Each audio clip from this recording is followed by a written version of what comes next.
Bienvenue à vous, spectateurs d'un monde au bord de l'abîme.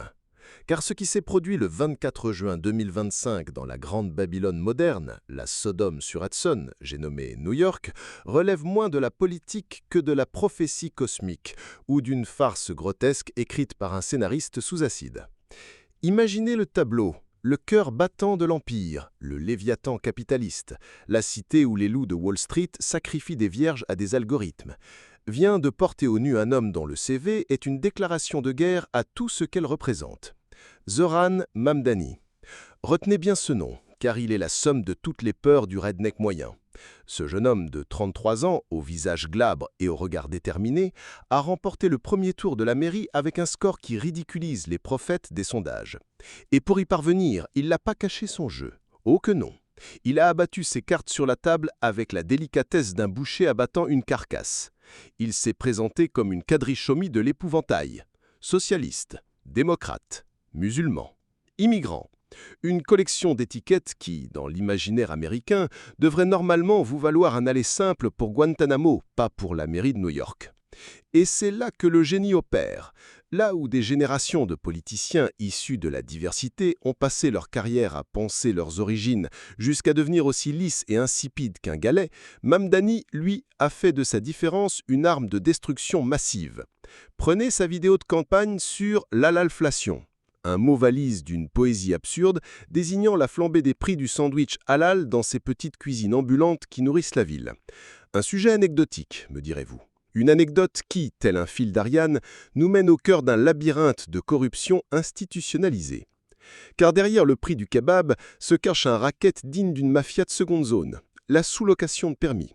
Pour avoir le droit de vous vendre un hot dog, un propriétaire de food truck doit raquer jusqu'à 22 000 $ par mois à un parasite qu'il a, lui, obtenu le précieux sésame de la mairie pour une bouchée de pain.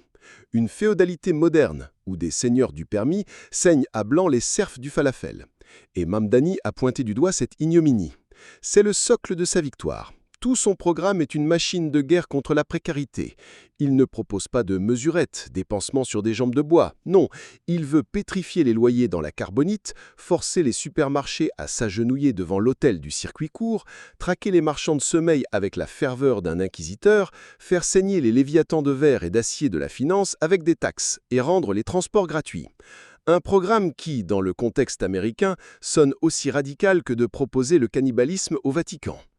Et pourtant, il y avait un grand absent dans cette symphonie révolutionnaire, le miasme toxique du wokisme. Mamdani, du moins son entourage, a eu l'intelligence fulgurante de comprendre que cette maladie infantile du progressisme est un répulsif à électeurs plus puissant que l'ail pour les vampires. Ils ont compris que pour parler au peuple, il fallait parfois ranger au placard les grimoires de la déconstruction et parler de loyer, de bouffe et de dignité. Pendant que des franges irrécupérables du parti s'enfoncent dans le ridicule, comme cette fameuse flottille pour Gaza dont le porte-parole ressemblait à un travélo échappé d'une pièce de Brecht, prouvant leur déconnexion totale du réel, Mamdani parlait le langage universel de l'estomac et du portefeuille. Sa campagne fut un miroir de cette modernité. D'un côté, le spectre du passé, Andrew Cuomo, un dinosaure politique, l'ancien maire du Covid, un homme dont le visage seul vous inspire l'envie de couvrir votre verre de la main dans un bar. Sa campagne, un musée des horreurs médiatiques, pubs télévisées soporifiques, débats d'une longueur biblique, la panoplie complète de ce qui fait fuir l'électeur moderne vers les abysses de Netflix. De l'autre, Mamdani, des spots viraux, courts, percutants, drôles, la guérilla digitale contre l'artillerie à voix et obsolète.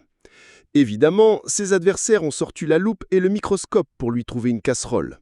En vain. Alors, ils ont dégainé l'arme ultime, le joker paresseux de tout débat, l'accusation d'antisémitisme, puisqu'il est musulman, n'est-ce pas? Il a été cuisiné, passé au grill, mariné dans la mauvaise foi la plus crasse sur la question israélienne. On a assisté à des scènes surréalistes, de véritables auto-da-fé médiatiques où ils se sont mis à neuf contre lui, le semant de prêter allégeance à Israël.